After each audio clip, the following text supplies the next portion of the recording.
Hello students, ये part 3 है, video part 3 और यूनिट नंबर 3 का रीड नंबर 1 है। तो लास्ट टाइम जिस लाइन पर यानी जो लास्ट लाइन थी वो हमारी ये थी, if your mental capacity has already started to suffer due to stress. और कहने का मतलब है कि ये एक्सरसाइज है और एक्सरसाइज का टाइटल है स्टॉप ओवर थिंकिंग। ऐसी एक नहीं बल्कि 3 एक्सरसाइज दी हुई है, ठीक है, जो हम वन बाय वन देखेंगे। तो सबसे पहले हम बात करते हैं स्टॉप ओवर थिंकिंग, जो टाइटल दिया हुआ है एक्सरसाइज का। ओवर थिंकिंग का मतलब होता है आवश्यकता से अधिक सोच लेना, ठीक है। तो उसे रोकिए। अब कैसे रोक सकते हैं? ये आउट ऑफ कंट्रोल हो जाता है माइंड को रोकना। तो इसको कैसे रोका जाए, इसके लिए एक एक्सरसाइज है। इसमें लिखा है when tasks and pressures start building up. Tasks का मतलब कार्य, ठीक है, और प्रेशर्स का मतलब आप जानते हैं दबाव। तो जब कोई कार्य और दबाव स्टार्ट बिल्डिंग अप, बनने लगते हैं, ठीक है। स्टार्ट मतलब शुरू होने लगते हैं और बिल्डिंग अप मतलब बनने, ठीक है। तो जब कार्य और दबाव बनने लगते हैं, ठीक है, the mind can sometimes go into over thinking.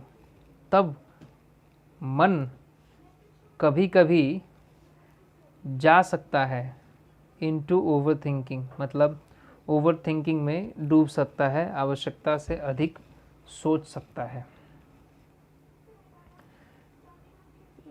ये and you come to the thought, और तब आपके मन में एक विचार आता है। और वो विचार क्या होता है? कुछ ऐसा ही विचार होता है, I wish there was a switch in my head that I could flick and turn off all the thoughts going around in my mind. यही विचार, या तो कुछ ऐसा ही विचार आपके मन में चलता है कि काश, आई विश, काश there was a switch in my mind, in my head, काश कि मेरे हेड में, मेरे सिर में एक स्विच होता दैट आई कुड फ्लिक, जिसको मैं कभी भी फ्लिक कर पाता।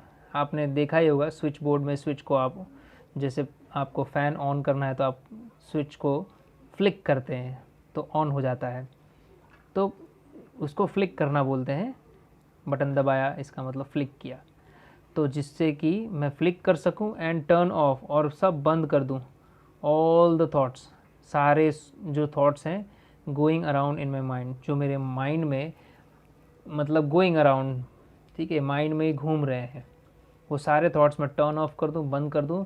सिर्फ मेरे हेड में अगर एक स्विच होता तो मैं उसको फ्लिक कर देता, मतलब उस स्विच को दबा देता, और सारे थॉट्स जो मेरे मन में चल रहे हैं वो बंद हो जाते। काश ऐसा होता। It is not that easy, लेकिन ये उतना आसान नहीं है। There is a technique to help yourself. एक तकनीक है जिससे आप अपने आप को, मतलब अपने आप की हेल्प कर सकते हैं, to help yourself during the problem of overthinking. जब आपको ओवर थिंकिंग की प्रॉब्लम हो तब, उस दरमियान, ड्यूरिंग का मतलब के दरमियान। अब वो क्या चीज़ है? एक टेक्निक है, और वो टेक्निक है से टू योर सेल्फ रिपीटेडली। अपने आप से कहिए रिपीटेडली, बार बार कहिए ड्यूरिंग द डे, पूरे दिन के दरमियान। क्या कहना है?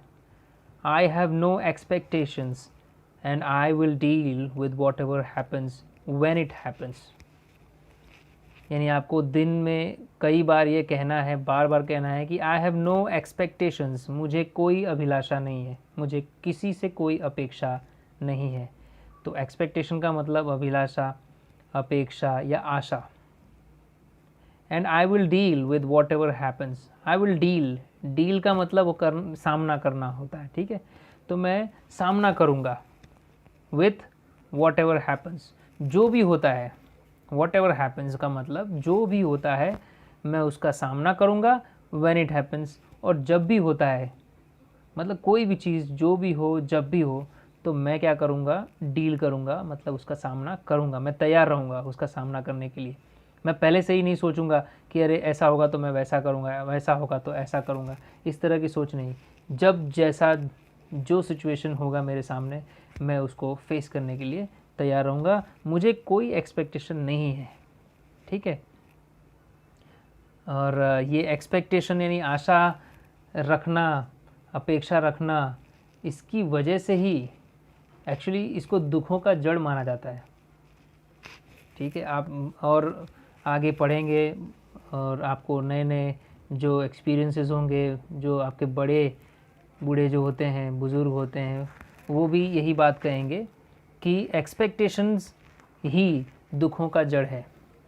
मैं आपको एक बहुत ही अच्छा एग्जांपल देता हूँ।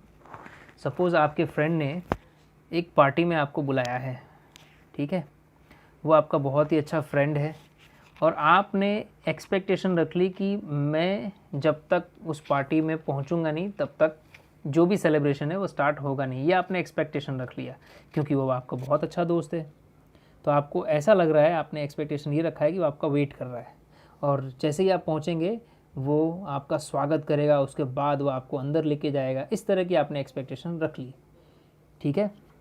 लेकिन जैसे ही आप वहाँ गेट पर पहुँचते हैं तो वहाँ पर आपका दोस्त दूसरे गेस्ट के साथ बिज़ी होता है और ऐसा कुछ भी नहीं होता है जैसा आपने सोचा था।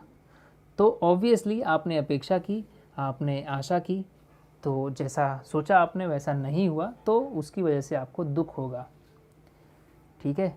हाँ, ये अगर आपने सोचा होता कि ठीक है मैं जब भी जाऊँ, ठीक है, और बस पार्टी एंजॉय करूँ, अपने दोस्त से मिलूँ और चला आऊँ, तो आपके साथ वैसा नहीं होता जैसा आपने एक्सपेक्टेशन रखा था। तो एक्सपेक्टेशन नहीं रखना है, इस तरह की बात है। अगर आप सीधे मन से गए होते पार्टी में तो ऑब्वियसली आपको दुख नहीं हुआ होता और आपने पार्टी ज़्यादा एंजॉय की होती। देखो फ़र्क यही है कि आपने एक्सपेक्टेशन रख लिया। तो ये बहुत ही समझने वाली बात है, ये आपको धीरे धीरे आगे जाकर पता चलेगा। ओके, आगे देखते हैं। When you think about a stressful day, जब आप कभी भी किसी स्ट्रेसफुल डे के बारे में सोचते हैं, स्ट्रेसफुल का मतलब तनाव युक्त, उस दिन के बारे में जब भी आप सोचते हैं, that lies in front of you, उस दिन के बारे में सोचते हैं जो स्ट्रेसफुल होता है। और वो लाइज का मतलब होता है, यहाँ पर लाई का मतलब झूठ नहीं, हाँ, लाई का मतलब झूठ भी होता है, लेकिन यहाँ पर लाइज का मतलब आया हुआ है ऐसा। तो जो कि दिन है आपके सामने ही, वो दिन सामने ही है, इन फ्रंट ऑफ यू, आपके सामने ही है, मतलब आज का ही दिन हो सकता है या कल का दिन हो सकता है।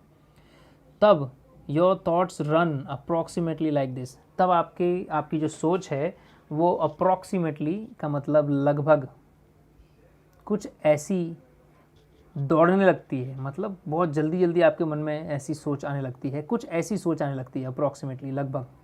क्या? तो आप सोचने लगते हैं oh god, oh my god, आई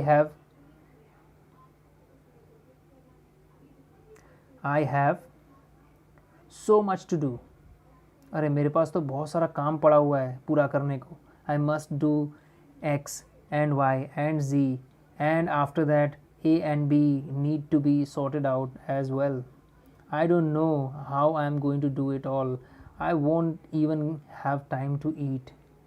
ये आपने पहले से ही सोचना प्रारंभ कर दिया है और आपके पास बहुत सारे काम है, ऐसा आप सोचने लगे हैं। अभी दिन की शुरुआत भी नहीं हुई ठीक से बस आप उठे और ये सोचने लगे कि अरे मुझे तो एक्स काम भी करना है, वाई काम भी करना है, जेड भी करना है, उसके बाद तो ए और बी जो काम है बचा हुआ उसको सॉर्ट आउट करना है। सॉर्ट आउट का मतलब वो कुछ उसमें परेशानी आ रही है, उस उलझन है, उसको सुलझाना है। सॉर्ट आउट करना मतलब क्या होता है कि उन्हें व्यवस्थित करना है, सुलझाना है। तो वो काम अभी भी बाकी है। अरे इतना सारा काम है, I don't know how I am going to do it all, मुझे नहीं पता कैसे होगा ये काम एक ही दिन में सारा का सारा। I won't even have time to eat, मेरे पास तो खाने का भी टाइम नहीं रहेगा। तो ये सब आपने पहले से ही सोच लिया, ठीक है। अब उसका परिणाम क्या आता है वो हम देखते हैं नेक्स्ट वीडियो में।